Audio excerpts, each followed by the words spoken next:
agora, de acordo nos termos do programa, iremos passar à apresentação do número 18 da Nova Águia, correspondente ao segundo semestre do ano.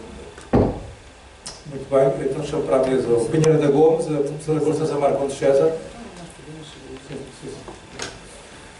para me acompanharem nesta apresentação. Enfim, eu farei uma apresentação prévia dos conteúdos deste número e depois pedirei ao professor António Brás Teixeira, ao Pinheiro da Gomes e à professora Constança Marcondes César, até porque são colaboradores regulares da revista, para darem um breve testemunho. A sessão de também vai ser gravada. Bom, vamos então começar. Antes de mais, eu remeto para o site, para o sítio da revista na internet. Isto é uma banalidade, mas não deixa de ser verdade. Hoje, este tipo de publicações não tem uma presença forte na internet, não tem a projeção que podem e devem ter, e a Nova Águia, nesse aspecto, esta plataforma na internet cumpre a sua função na divulgação dos conteúdos de cada número da revista, na antecipação, já começámos a fazê-lo, na antecipação, pelo menos das temáticas, dos destaques que serão tematizados no próximo número. É um sítio muito visto, até inclusivamente no estrangeiro, às vezes de uma forma surpreendente. Por exemplo, em agosto houve muitas visitas da Rússia, da França, enfim, às vezes não há razões óbvias para a proveniência dessas visitas, sendo que, obviamente, o grosso dessas visitas vem não só de Portugal, mas dos restantes países de língua portuguesa. Isso tem a ver também com a missão da Nova Águia. A Nova Águia, como saberão e como sabem, certamente, nunca se assumiu como uma revista neutra em termos de valores, em termos de visão do mundo, muito pelo contrário, sempre assumiu uma missão que é de afirmar uma cultura lusófona. Sendo a Nova Águia uma revista portuguesa, isso passa por, em cada número, estabelecer pontes, cimentar relações com os restantes países e regiões do espaço da língua portuguesa em prol dessa sedimentação de uma cultura lusófona. Isso tem-se acentuado de número para número e este número é talvez o exemplo mais flagrante disso mesmo. Reparem que a figura em destaque é Ariano Suassuna e nós, tendo já tido a colaboração de autores lusófonos não portugueses em números anteriores, como de resto neste número, e tendo já tratado de autores lusófonos não portugueses em números anteriores, nunca tínhamos dado um destaque tão evidente na capa relativamente a um autor lusófono não português, como é o caso do Ariano Suassuna, um distinto romancista brasileiro. Começando pela capa, gostaria antes de mais de agradecer à Helena Rodrigues, que é uma artista brasileira, e que é a autora de ilustração desta capa, portanto, o desenho do Ariano Suassuna. De resto, a Helena Rodrigues tinha já sido a autora da capa do número 16, e aqui no sítio da revista, obviamente, podem recordar todas as capas. Este número 16 do Sampaio Bruno tinha sido também ela a autora.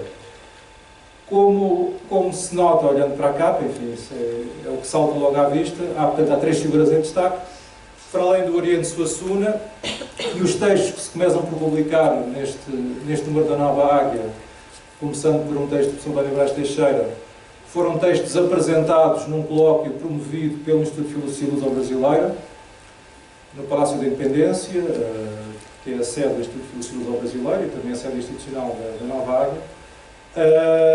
Esse colóquio decorreu há cerca de um ano e meio e, portanto, os textos apresentados nesse colóquio são aqui publicados. As outras duas figuras em destaque e destaque de capa são o Delfim Santos, e a esse respeito publicamos um inédito que nos foi muito gentilmente cedido pelo Filipe Delfim Santos, a sua autobiografia, um texto que nunca tinha sido publicado integralmente, e, portanto, tinha sido apenas publicado em parte, e aqui neste número, esse mesmo texto, autobiografia, é publicado na íntegra. Para além de Delfim Santos, a outra figura em destaque é o Virgílio Ferreira, por ocasião dos 100 anos do seu nascimento. Depois, enfim, temos aqui o editorial, pode ler na revista, não vou aqui fazer referência. Queria apenas destacar que isso de resto também tem acontecido em todos os números. Há sempre dedicatórias e neste número, como aparece no editorial, em post-scriptum, este número é dedicado a algumas pessoas que nos deixaram recentemente e pessoas que foram importantes neste diálogo lusófono e, mais concretamente, entre Portugal e o Brasil. Falo do Leonardo Prota, falo do Aquiles Cortes Guimarães, brasileiros, ou melhor, o Leonardo Prota com ascendência italiana, e falo também do João Paulo Monteiro, filho do Adolfo Queiroz Monteiro, no resto desculpa ser meu professor, do Fernando Guedes, falecido muito recentemente e que foi uma figura muito importante no plano da cultura e da edição, e falo mais recentemente do José Rodrigues, que foi o autor, conforme alguns estarão recordados, o autor da primeira capa da Nova Águia, portanto, este desenho que agora aparece, ou melhor, sempre apareceu nos números seguintes, na contracapa da revista. De resto, na próxima semana, precisamente, no dia 26 de outubro, eu próprio estarei no Porto, na Fundação Escultor José Rodrigues, para apresentar este 18º número da Nova Águia, a par de outras obras, uma obra da professora Constança Marcondes César, Olhares Luso-Brasileiros, apoiada também pelo Instituto de Filosofia Luso-Brasileira, e uma obra promovida pelo Instituto de Filosofia da Universidade do Porto, o Porto Culto, que nesta primeira edição promoveu um ciclo de conferências sobre o José Rodrigues, sobre o Fernando Guimarães e sobre o Alfredo Ribeiro dos Santos, e esse volume, portanto, foi editado. Será também apresentado no dia 26 de outubro, na próxima semana, portanto, no Porto. De resto, como também sabem, aqueles que acompanham mais de perto a revista, esta é a primeira sessão da apresentação, mas isso significa que a maratona começa aqui. Ainda na passada semana eu próprio estive em Braga a fazer a última apresentação do número anterior, do 17º número, e em todas as semanas, enfim, não há nenhuma necessidade, mas são as solicitações que nos chegam e nós procuramos corresponder na medida do possível.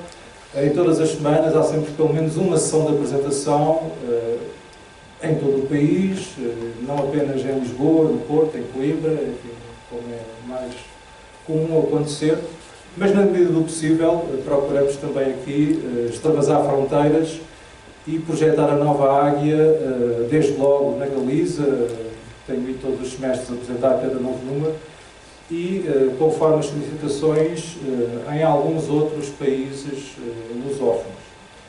E fazemos-lo com todo o gosto. Enfim, já me têm perguntado se não há uma saturação, porque temos chegado ao 18º número. Eu, pela minha parte, digo que não há saturação nenhuma, pelo contrário. Acreditem que é sempre um entusiasmo renovado este trabalho de composição e lançamento de cada novo número. Para terminar, faço, enfim, para além dos destaques de capa, porque é sempre injusto, por vezes as pessoas também se surpreendem, porque às vezes a capa não dá conta, de facto, da pluralidade dos contributos de cada número da Nova Águia, e queria, obviamente, não podendo falar todos os textos, gostaria de, na secção que segue, a secção sobre o Ariano e o Virgílio, falar de uma série de textos em que se evocam, das mais diversas formas, outras figuras, a começar pelo Agostinho da Silva, que é uma figura, como sabem, muito cara a este projeto. Não tivesse sido ele um dos grandes prefiguradores desta comunidade língua portuguesa. Há aqui um texto do Eduardo Lourenço, de resto um texto que foi transcrito pelo Luís Tavares, aqui presente, a quem também agradeço, qual era a sua colaboração sobre o Amadeu de Sousa Cardoso. O Eduardo Lourenço proferiu uma conferência, a conferência de encerramento e o congresso que decorreu em fevereiro deste ano, onde alguns dos presentes participaram, Essa conferência foi transcrita pelo Luís Tavares e foi aqui publicada. Aliás, a respeito do Luís Tavares, saliento que na banca, enfim, está aqui fora da sala, ou à entrada, para além das revistas Nova Águia, deste número e do anterior, há alguns volumes promovidos por nós, para além de um volume que de resto foi aqui apresentado na passada semana, sobre o Luís António Verneio, ou há 15 dias precisamente, no dia 7 de outubro, sobre Luís António Verneio e a cultura luso-brasileira do seu tempo, um volume promovido pelo Instituto de Filosofia Luso-Brasileira e correspondeu a um congresso que se realizou também aqui na Biblioteca Nacional. Há um volume que corresponde a uma conversa, a um diálogo entre o Luís Tavares e o Eduardo Lourenço. Eles têm uma relação muito próxima.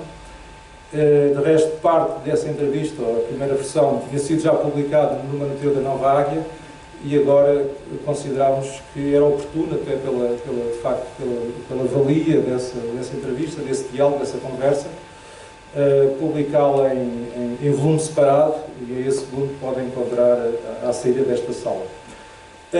Mas temos colaborações sobre outros autores, nomeadamente sobre o Romeu Sousa Cardoso, o Almada Negreiros, o António Sérgio, curiosamente um italiano, que resto também colabora na parte coletiva ao Virgílio Ferreira.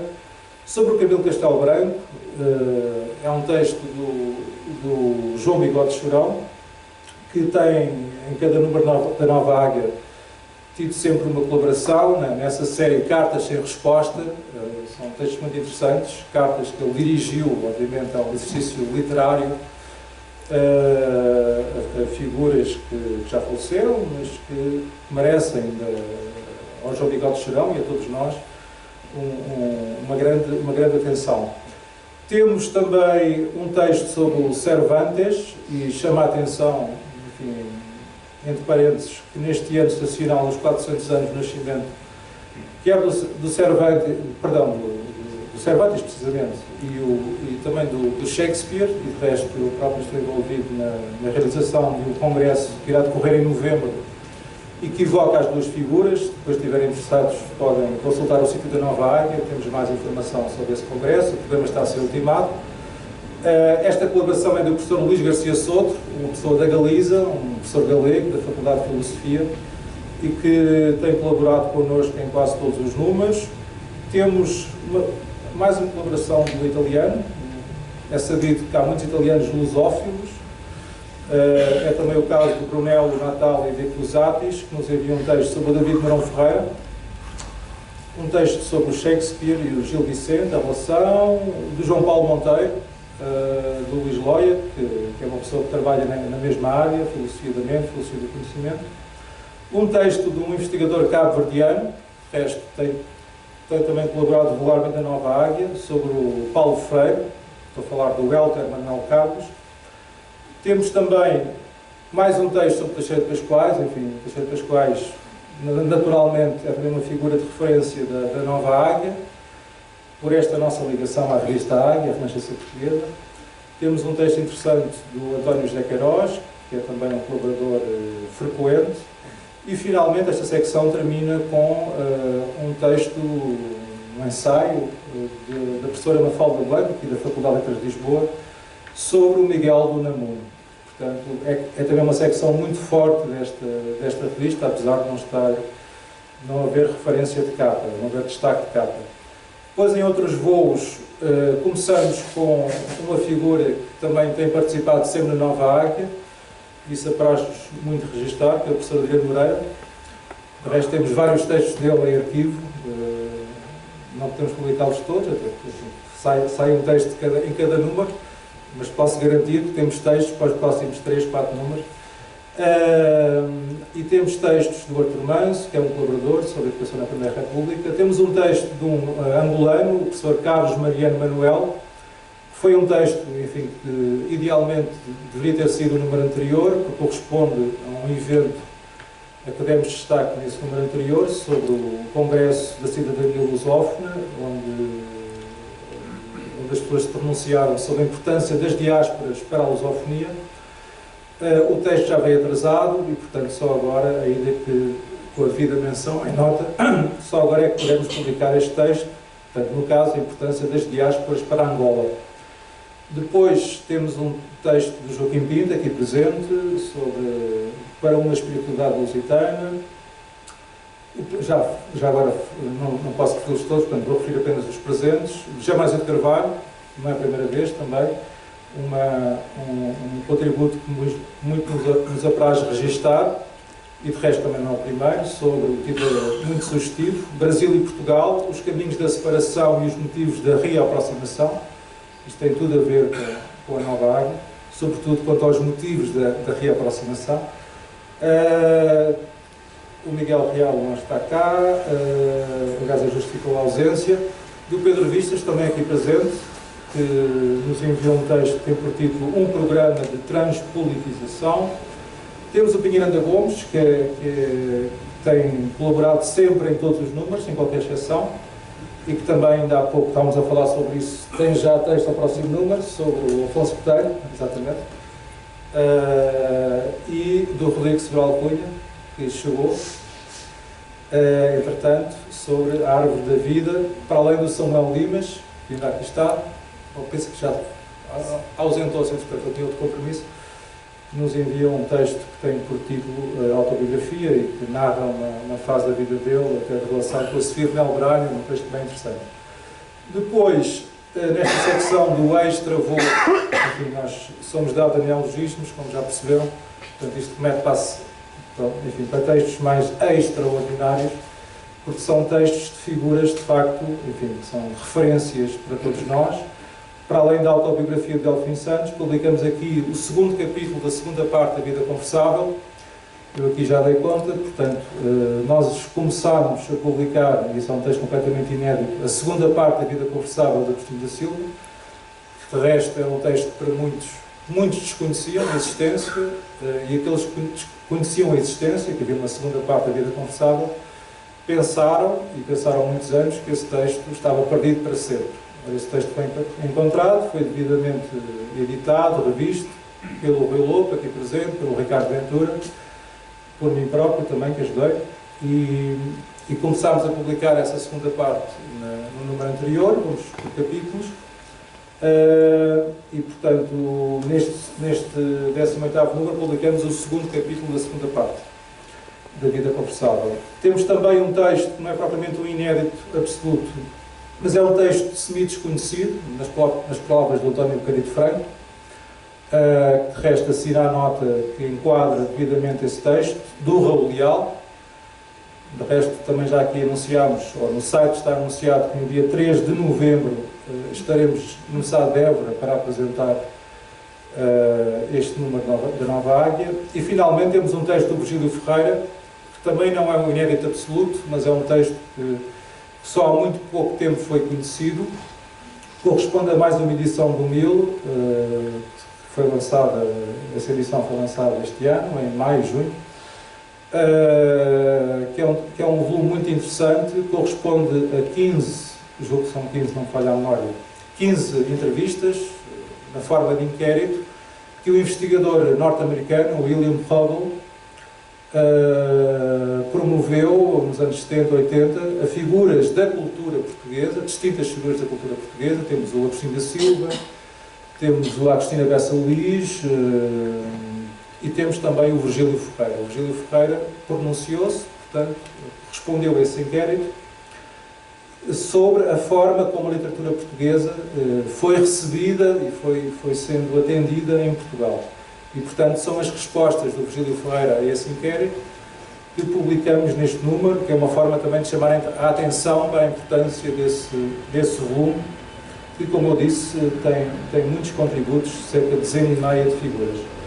Por fim, uma secção que é igualmente já um clássico, o Bibliário, onde publicamos apontamentos bibliográficos, recensões de diversas obras, a maior parte delas saídas recentemente. Destaco, enfim, seguindo a ordem, A Paisagem Portuguesa, do Carlos Queiroz, um texto assinado pelo Joaquim Domingos, e que tem um extenso ensaio do Rodrigo Sobral Cunha, como também se assinala em nota.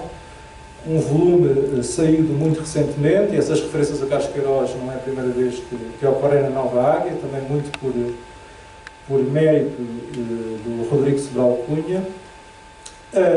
Temos aqui uma recensão assinada pelo José Almeida sobre um epistolário igualmente publicado recentemente, entre o António Quadros e o António Telmo. Eu próprio faço aqui uma recensão sobre um título da coleção Nova Águia, que saiu também recentemente, e que tem por título A Última Entrevista de Imprensa de Agostinho da Silva. Era uma entrevista que eu próprio, enfim, já conhecia, não na íntegra, em parte. Eu publiquei há uns anos um volume, um estudo sobre o Agostinho da Silva e já fazia referência a essa entrevista, mas só conhecia a parte que tinha sido então publicada no jornal. Entretanto, as pessoas que conduziram essa entrevista tiveram acesso às gravações e conseguiram, portanto, transcrever na íntegra essa entrevista, e essa extensa entrevista que foi publicada em volume na coleção Nova Águia.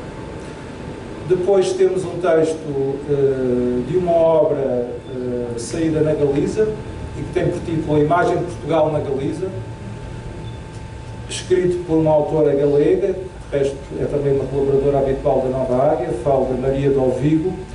E finalmente temos também um texto assinado por António José Borges, que acabou de chegar e que daqui saúdo, que é um texto de poesia, ou melhor, que é uma recensão sobre uma obra de poesia,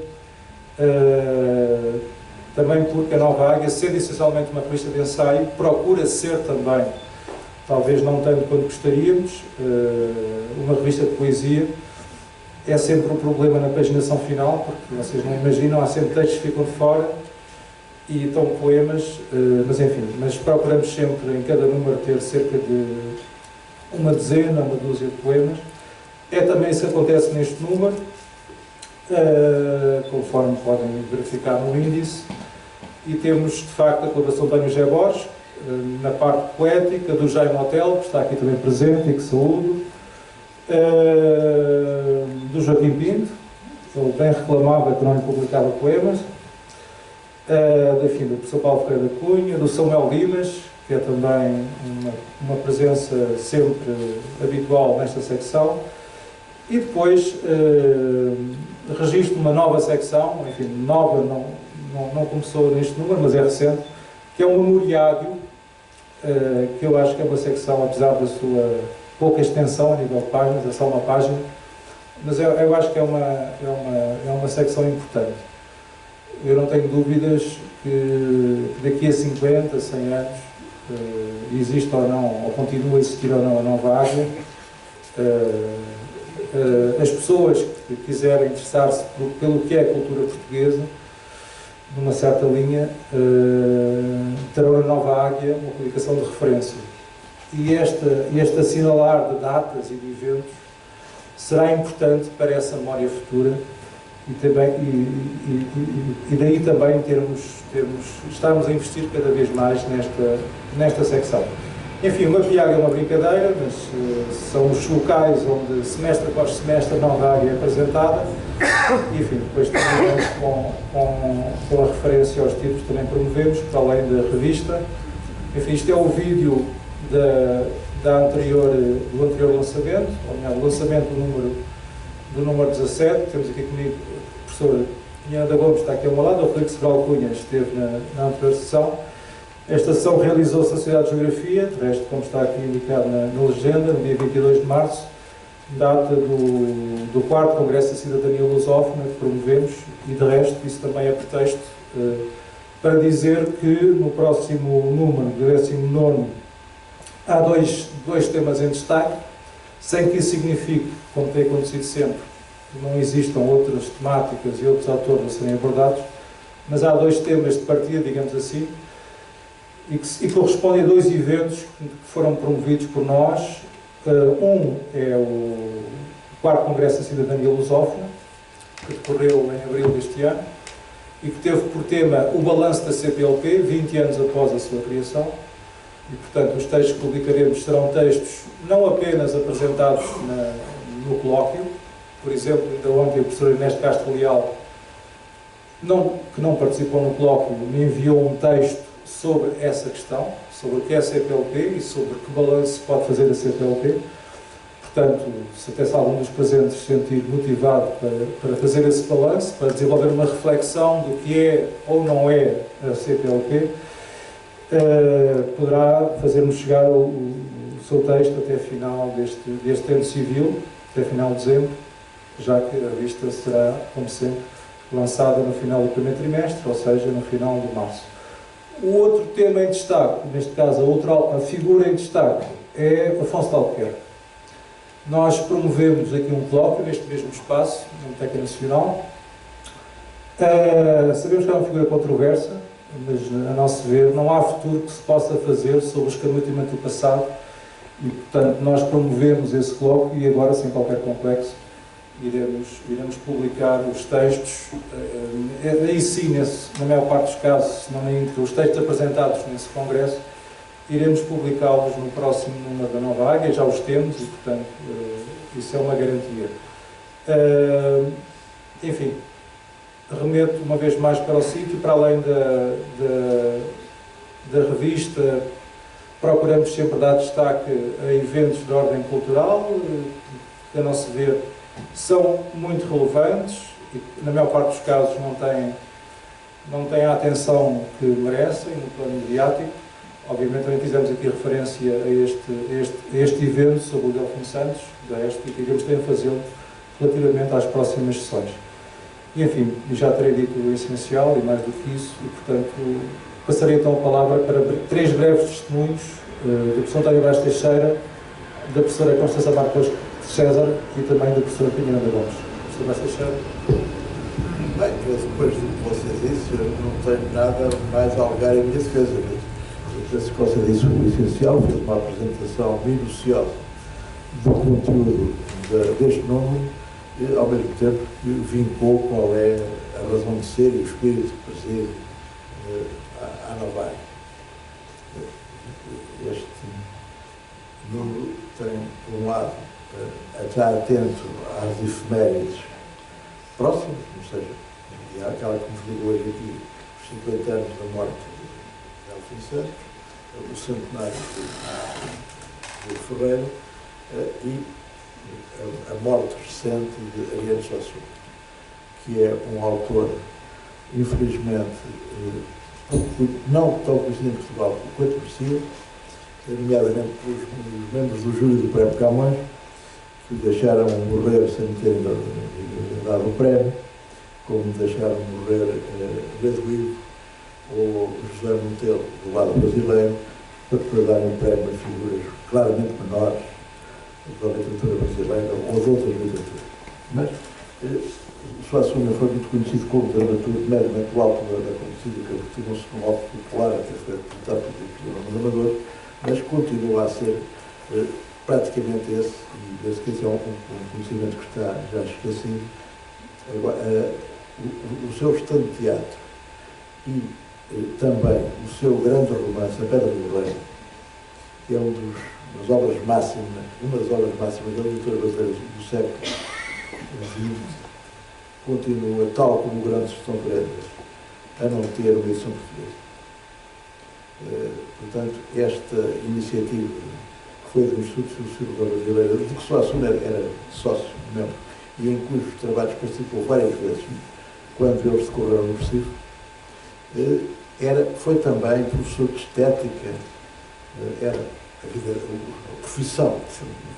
Suassuna foi professor de estética na Universidade de Pernambuco, e esse aspecto também é aqui considerado o pensamento estético. Ele tem, inclusive, um compêndio, um manual de estética e tem um conjunto de textos teóricos, nomeadamente, que estão hoje reunidos no volume que se chama qualquer coisa, do movimento armorial, em que se encontra, entre muitas outras coisas estéticas, no fundo, a fundamentação da sua própria obra, nomeadamente no domínio do teatro.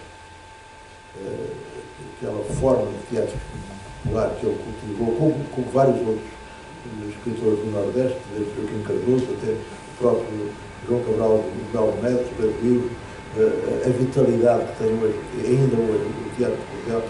Esses aspectos que são desconhecidos são aqui evocados e lembrado. É um dos aspectos mais inovadores, digamos assim, do Delfim Santos Tampere, a tratar de o lembrar. Ele, aliás, foi comemorado há 9 anos, quando foi o centenário do nascimento. Gil Ferreira foi abundantemente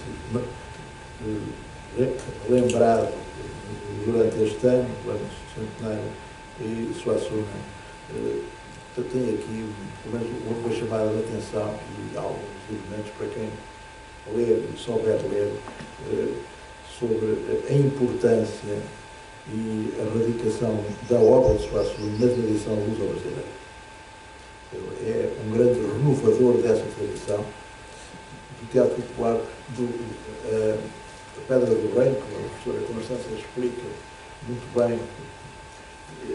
No fundo, é uma sucessão de romances de cordel. E é apresentada como tal, inclusive, com as gravuras do romance de cordel. Portanto, é uma figura, para além do valor intrínseco, que é muito elevado da obra de Suassuna. Suassuna é um marco fundamental da relação espiritual Portugal-Brasil e da presença atual, viva, da tradição portuguesa da cultura do Nordeste. Quanto ao mais, não tenho. Eu penso que este aspecto é um desenvolver um pouco mais aqui. Muito bem, professor Márcio Sérgio. Passa a Constância? Sim, só queria fazer uma breve nota, antes da professora Constância fazer a sua intervenção. Quando se referem aos presentes, há sempre riscos de fazer algo, não referi toda a gente, todos os colaboradores da nova área que estão aqui presentes e, portanto, olhando para a assistência, eu queria saudar o Nuno Soutomé Ferrão, de resto já o cumprimentei pessoalmente. Eu também não referi todos os textos na primeira secção, mas saliento a presença do Nuno, que é de resto uma pessoa que tem colaborado em quase todos os números. Acontece também neste, com um texto sobre o Virgílio Ferreira, precisamente, a arte no pensamento de Virgílio Ferreira, e na fila anterior também saúdo o António Paulo Dias Oliveira, foi também uma das pessoas que participou no colóquio sobre Oriente Suassuna e, naturalmente, o seu texto foi também aqui publicado. Gostaria, finalmente, de saudar a professora Fernanda Yanes, que, não tendo colaborado neste número em particular, é uma presença sempre amiga e também já muito contribuiu em números anteriores para a Nova Arte. Agora sim. Eu acredito que o professor... Bem, eu queria agradecer ao convite e tentar me redimir um pouco com relação ao convite do Felipe de participar desta homenagem ao professor Delfim Santos, dizendo que, infelizmente, eu não consegui atender a tempo. Uma mudança meio rápida e um pouco conturbada para São Paulo me dificultaram muito a possibilidade de escrever a tempo alguma coisa, de preparar a tempo alguma coisa. Mas que a obra do professor Delfim Santos me interessou muito, sempre. Eu tive acesso às várias edições publicadas pela Gulbenkian, a primeira edição, vários volumes da primeira edição, que eu usei bastante, inclusive na preparação de trabalhos sobre ele, e depois aquela edição feita pela Cristiane de Soberal, que eu tive também acesso a uma parte desses volumes. Um aspecto que eu gostaria de pôr em destaque é a presença do Delfim Santos na casa de Dora Ferreira da Silva. É muito interessante isso, porque havia um certo diálogo, né, com a obra de Heidegger, havia um interesse pela obra de Heidegger da parte dele, e ele não era propriamente um heideggeriano, né, mas era alguém que se debruçou sobre a obra de Heidegger também, e que talvez em função desse diálogo, houve uma troca de correspondência entre o Delfim e a Dora, nesse sentido. E é uma pena que essa correspondência, eu não sei se conseguiu ser salva, porque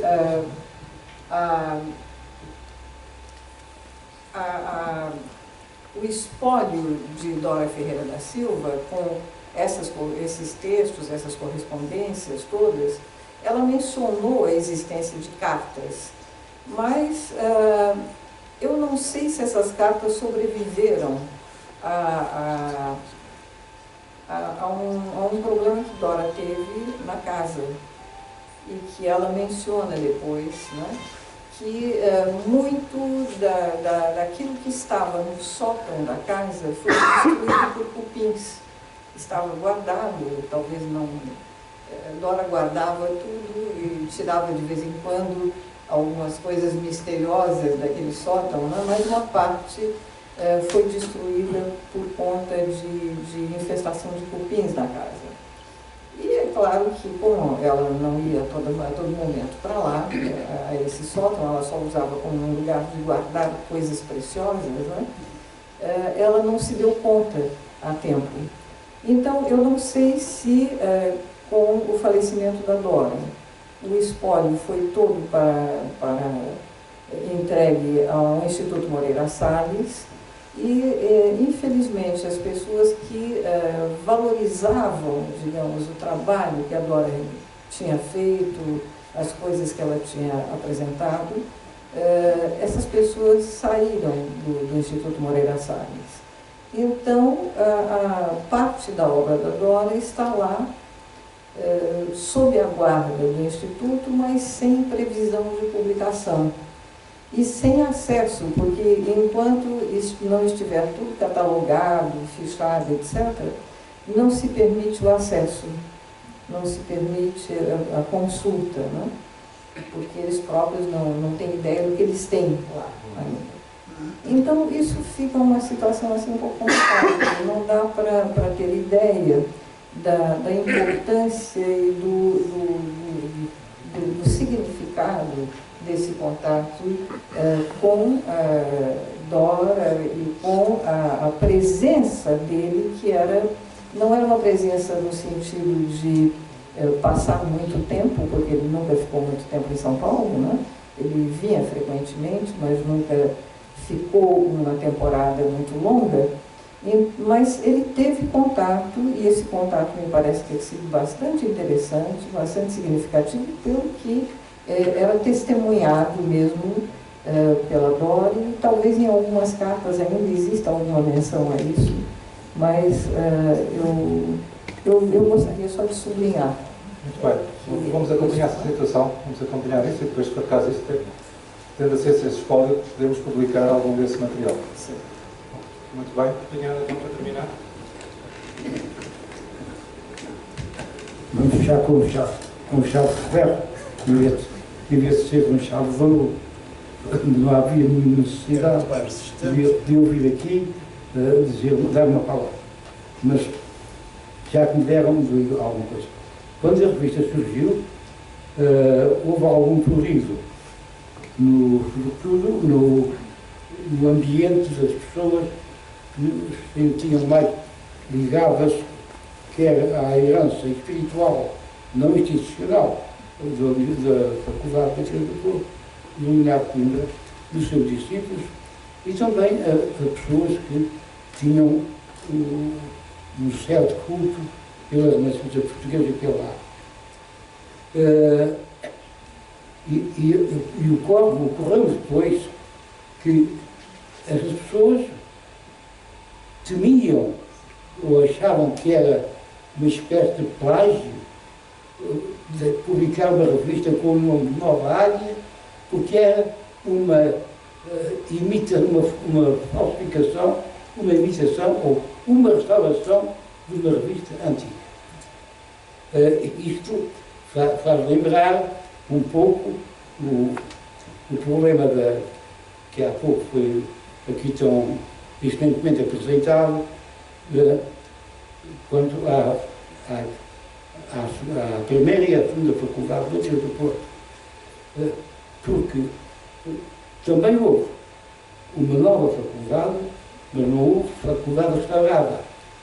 Aliás, isto prende-se dos escritos e do pensamento do Delfim Santos, mas verifica-se juridicamente falando no texto do decreto pelo qual o então ministro Coimbrão, professor Manuel Lopes Almeida, instituiu a Faculdade de Letras do Porto. Agora, o decreto não diz o governo restaura. O que diz o decreto diz o governo cria, que é muito diferente de dizer restaura. Aliás, é totalmente impossível. Há um Coimbrão e um primeiro-ministro, de certo modo, adversário dos posicionamentos políticos de Leonardo, votarem na restauração de uma obra dele. Também a nova Águia não é a restauração da Águia, é uma nova criação. É uma nova criação. E é um dom do Espírito que trabalha com as mãos dos homens. O Espírito é as asas, mas sem as mãos dos homens não vai a parte nenhuma. Se é que o Espírito tem que ir a algum lado. Mas as revistas portuguesas associadas ao pensamento filosófico e ao exercício literário têm tido sempre uma vida muito curta, uma vida acidentada e uma vida muito curta. E é certo que nunca houve grandes hiatos depois de Nova Águia, houve as revistas que saíram dela, da Águia, a Vida Portugal, e também Prometeu, embora com uma orientação já muito diferente daquela que havia. Depois, outras revistas sucederam, e é o caso, por exemplo, da Atlântico, que teve uma perspectiva de teor muito semelhante à Águia, e depois outras publicações que aconteceram. Eu recordo, no caso presente, a Espiral, foi obra do António Quadros. O Tempo Presente foi obra do recentemente falecido amigo Fernando Guedes, para não citar outras, e finalmente esta nova Águia que está aqui, que nos trata de uma restauração de uma coisa velha, mas trata de facto de uma nova criação. O Dr. Marco Bifânio fez a apresentação do produto, que é um dos passos, é o primeiro passo na prática do bom marketing. O primeiro passo do vendedor é fazer uma excelente apresentação do produto, de maneira a seduzir o cliente. Porque se o vendedor não faz uma boa apresentação, o cliente não fica seduzido e, portanto, não compra. E quando vai ao patrão, pergunta, então, mas não conseguiste vender? Não, mas porquê? Estava lá a concorrência. Estão a ver? E, quer dizer, a nova Águia, apesar de ter quem também há presente, como agora vimos aqui, e como temos dito antes, nem sempre consegue transpor os muros de que os clientes se protegem. Isto também por falta, digamos, de interesse dos nossos meios de comunicação social, que, como sabem, dão lugar a tudo e mais alguma coisa, mas nunca têm duas linhas para dizerem que a Biblioteca Nacional há hoje Lisboa sob o nome de São Vicente, ou que há a Comissão da Nova Águia, ou que o Congresso, são temas absolutamente omissos. É pena eu ter que descer a este ponto, ao ponto de fazer esta crítica, que me incomoda-me ter que a fazer. Enfim, tenho que a fazer. A Nova Área é uma revista, portanto, plural, e quando se diz plural quer dizer aberta. Está totalmente aberta.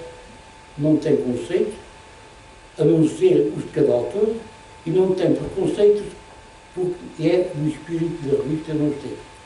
Podíamos dizer, é uma revista que assenta no ecletismo cultural. O ecletismo cultural é nada. O ecletismo cultural é nada. O que eu entendo que melhor se adapta como atributo desta revista é que se trata de uma publicação de prospecção universal ou universalista. E, portanto, tudo cabe nela. E nela e ela cabem tudo. Os méritos, é certo que o Tornado Epifânio tem tido a sorte de reunir, da minha parte, um considerável voto de bons colaboradores, poetas, ensaístas, impressionistas, escritores, plásticos, enfim, o universo das artes. Mas o trabalho é dele. O trabalho é dele, porque é uma obra que resulta de um homem que escreve, que pensa, que produz e que ainda vende. Porque se a revista tem tido alguma projeção no mercado bibliográfico, deve-o a ele, que se transformou num caixeiro viajante da cultura portuguesa. Basta que sigam, no final, esta secçãozinha que diz aqui,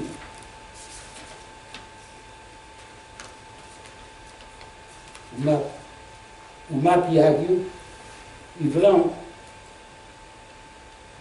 que o Dr. Renato Epifânio está inteiramente dedicado a uma vida viajante. Ele passa a vida em viagem, a fazer a apresentação da revista nos sítios mais dispersos, mais dispersos e mais distantes que podem imaginar. Nem sempre terá o prémio de vender, sei lá, 20 exemplares. Se é capaz de vender só um. Mas esse um vai dar 100. Porque a semente é diferente, a semente que se enterra é diferente do homem que se enterra.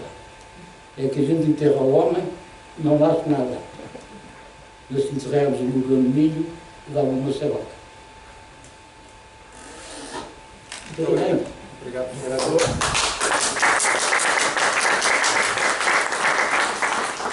Eu, obviamente, agradeço todas as intervenções. Sim, só um momento.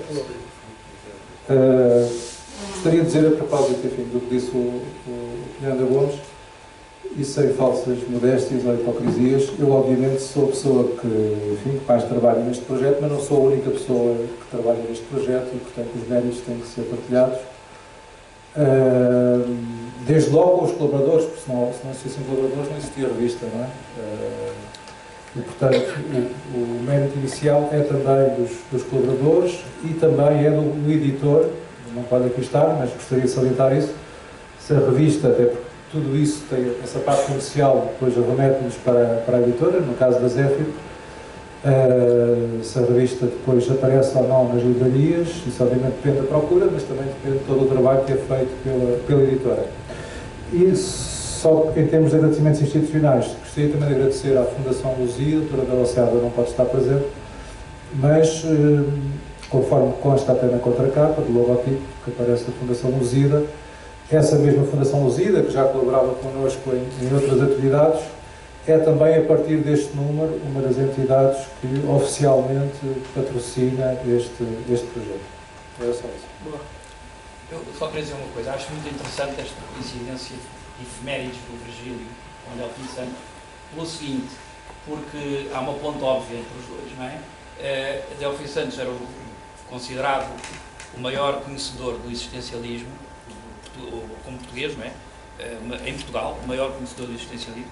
Aliás, foi ele que divulgou e que introduziu Jaspers e o pensamento existencialista em Portugal. A tal ponto que as pessoas pensavam que ele era existencialista. E ele diz lá numa conferência recente sobre Heidegger, a comentar a Constança, que não é existencialista, mas, claro, era um grande expositor da doutrina, chegando a esse ponto das pessoas pensarem que era. E o Virgílio Ferreira tornou-se o escritor arauto ou porta-voz do existencialismo nas letras, nas belles-lettres, na literatura. Ora, o que é que acontece? O Virgílio Ferreira não sabia que era existencialista, e aqui está aquela ligação entre Delfim Santos e Virgílio Ferreira. Delfim Santos já tinha feito parte do prémio da SPE, da Sociedade Portuguesa de Escritores, que foi atribuída à aparição. Tornaram-se amigos e, um dia, numa tertúlia, Delfim Santos é que diz: mas os seus romances são existencialistas. O homem caiu para trás, porque ele não sabia o que era o existencialismo. Isto não é Delfim Santos quem o diz, obviamente. É o Virgílio Ferreira que conta na conta corrente. Ele estava numa tertúlia, Delfim Santos estava lá e disse: mas o que você escreve é existencialismo. Ele diz: fui logo no dia seguinte comprar o Jaspers e o Sartre e tutti quanti para me informar e para ver a ligação da minha obra com o existencialismo. E, portanto, o próprio Virgílio Ferreira é que disse que Delfim Santos é que revelou que ele era existencialista, porque até aí ele não sabia. Era só esta nota que eu queria fazer. E agora, desculpe, a ver se eu estiver enganado, verifique e peço desculpa eu enganar. Mas julgo que sabe que o seu pai foi professor no Colégio Infante de Sagres, que é um colégio criado ali numa quinta, nas Palmas de Cima, junto ao Jardim Zoológico, no caso do Jardim Zoológico, como é que se chama? A Estrada das Laranjeiras, ao lado das Laranjeiras. E há aqui na Biblioteca Nacional um livro que se chama O Colégio Infante de Sagres, que é comemorativo do 40º aniversário do referido colégio. E há um artigo, e o livro é constituído por testemunhos de antigos alunos. E um dos antigos alunos é o Tomás Rivas, que era um senhor que se dedicava ao balé e também ao romancista. E então ele lembra os principais professores que iam lá dar aulas ao Colégio Infante de Sagres. Portanto, isto nos anos 40. Nos anos 40. E lá está Agostinho da Silva e Delfim Santos. Tem o livro da Biblioteca Nacional. Temos aqui no Colégio Infante de Sagres. Muito bem, então reitero os meus agradecimentos a todos os presentes, às pessoas que acompanharam na mesa, a todos os colaboradores da revista, e voltaremos cá em março, abril, enfim, não necessariamente aqui, mas o 19º número está já na Forja. Obrigado.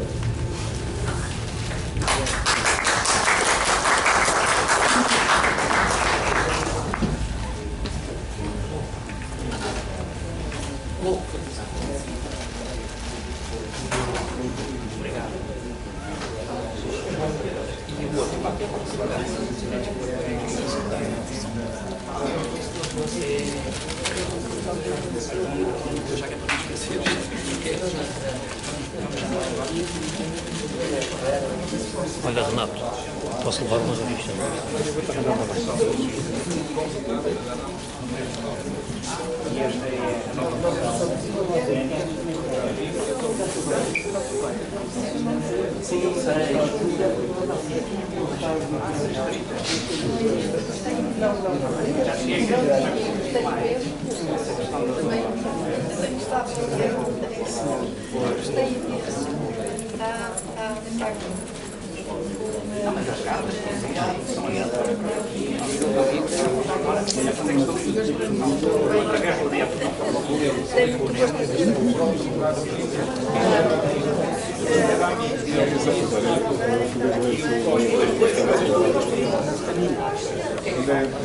Sim, deve ter muita coisa. Obrigado. Mas eu vou pedir essa mão.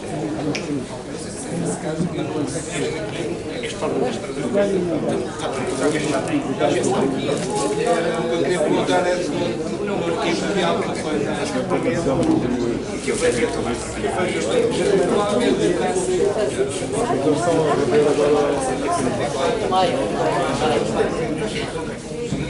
Então já ouvi. Alguém